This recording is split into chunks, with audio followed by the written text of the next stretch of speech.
बिस्मिल्लाहिर्रहमानिर्रहीम। लाखों करोड़ों दुरूदो सलाम मोहम्मद मुस्तफ़ा सल्लल्लाहु अलैहि वसल्लम और आले मोहम्मद पर। मैं हूं उमर दराज गोंदल। आज पंजाब के अंदर मरियम नवाज की हल्फ बर्दारी के लिए पंजाब असेंबली को पुलिस छावनी के अंदर तब्दील किया गया।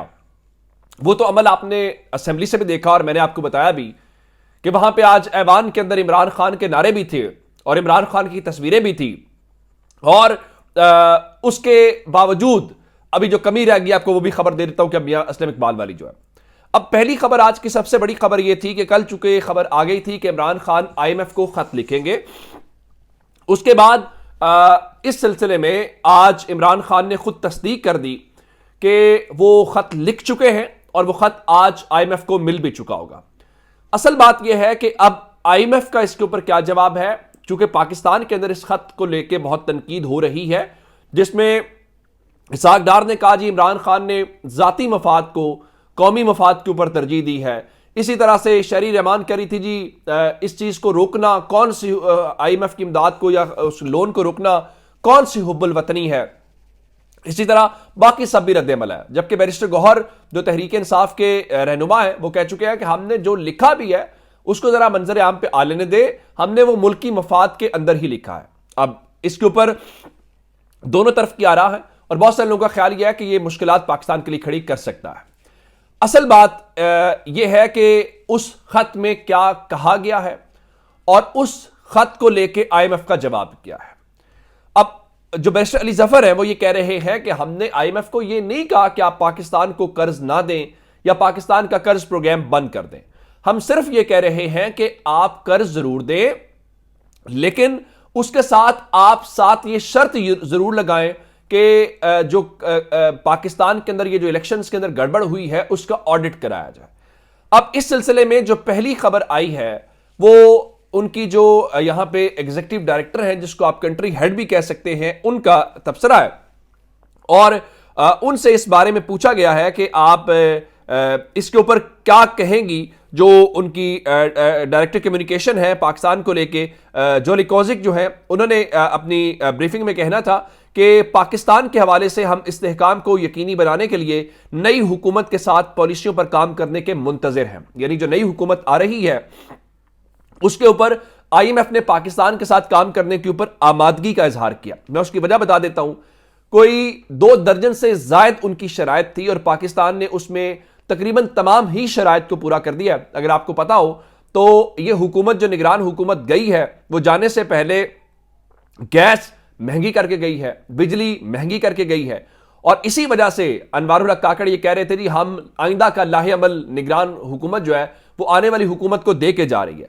अच्छा, अब इस सारी चीज को लेके जो क्या कहते हैं कि इसके ऊपर उन्होंने क्या कहा है, यानी IMF से ये सवाल हुआ है कि आप इसके ऊपर क्या कहेंगे, तो उनकी जो डायरेक्टर कम्युनिकेशन है उन्होंने कहा कि वो जारी सियासी उमूर से, चूंकि ये मामला जुड़ा हुआ है पाकिस्तान के, तो हम इस सियासी उमूर के ऊपर तबसरा करके इसमें मजीद इजाफा नहीं करना चाहते। लेकिन दूसरी जानिब जो है, जब उन्होंने ये कह दिया है कि हम आने वाली नई हुकूमत के साथ काम करने के मुंतज़िर हैं, तो दूसरे लफ्जों में शायद उनके कहने का मतलब यही है कि हम पाकिस्तान को कर्ज देंगे। अब इस सिलसिले में एक किसी ने मिसाल दी है कि अगर कोई क्या कहते हैं कि किसी शख्स के पास मकान जो है वो लेने वाली सूरत हाल हो, तो वो ये भी देखते हैं कि आप ये जो मकान ले रहे हो उसका मालिक कौन है, क्या आप मालिक मकान से ही खरीद लोगे या असल मालिक से भी कम्युनिकेट करोगे।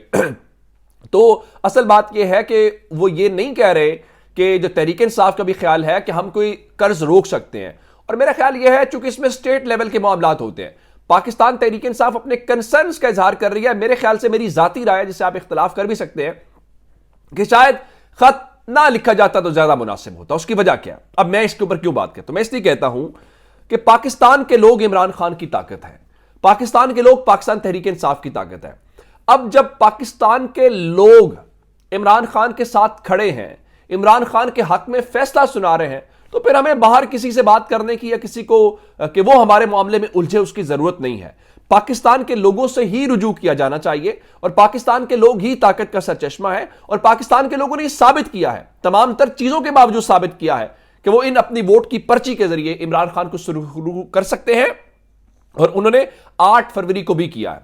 अच्छा, अब नंबर 2 मामला क्या है? नंबर 2 मामला है पंजाब असेंबली का।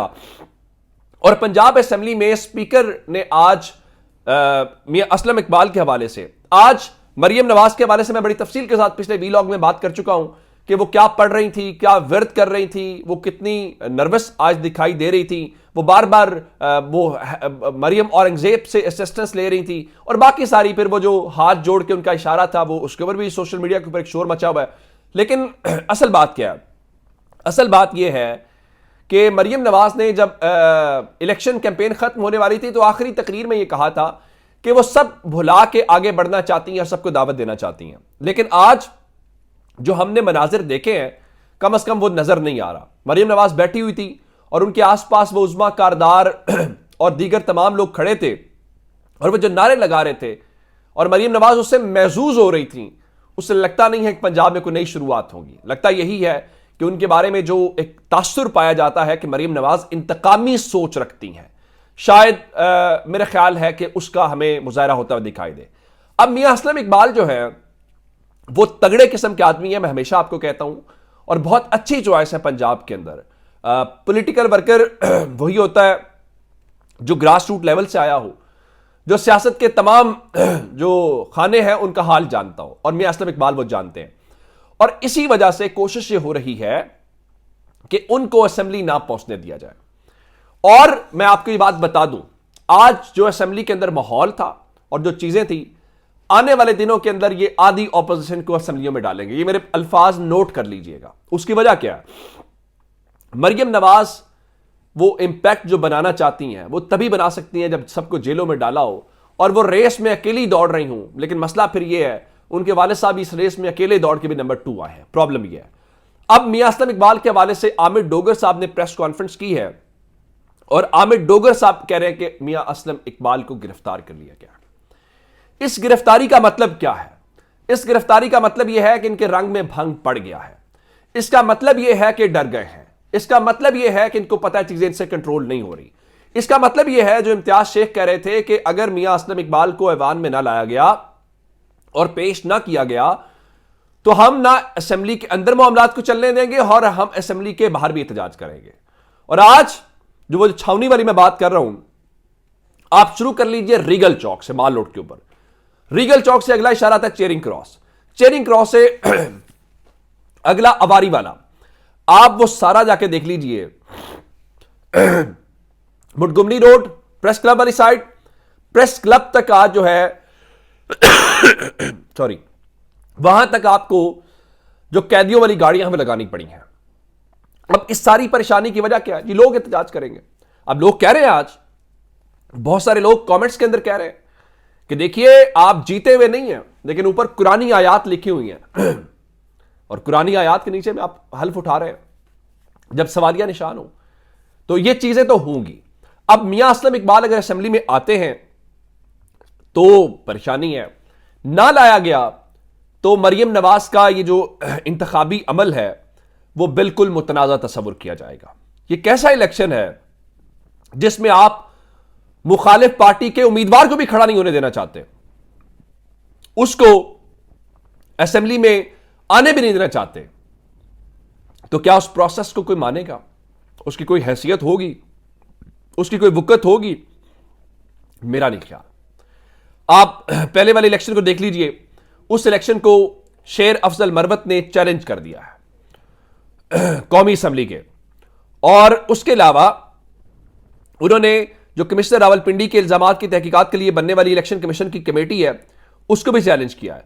चीफ इलेक्शन कमिश्नर और मेंबर इलेक्शन कमीशन की तैनाती को भी उन्होंने सुप्रीम कोर्ट में चैलेंज कर दिया है और उन्होंने आईनी दरखास्त दायर कर दी है और यह कहा है कि फॉर्म 47 जो कौमी और सूबाई असेंबलियों के हैं उनको कलअदम करार दिया जाए।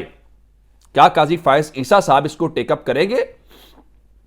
इसके ऊपर कोई फैसला करेंगे या फिर वही होगा?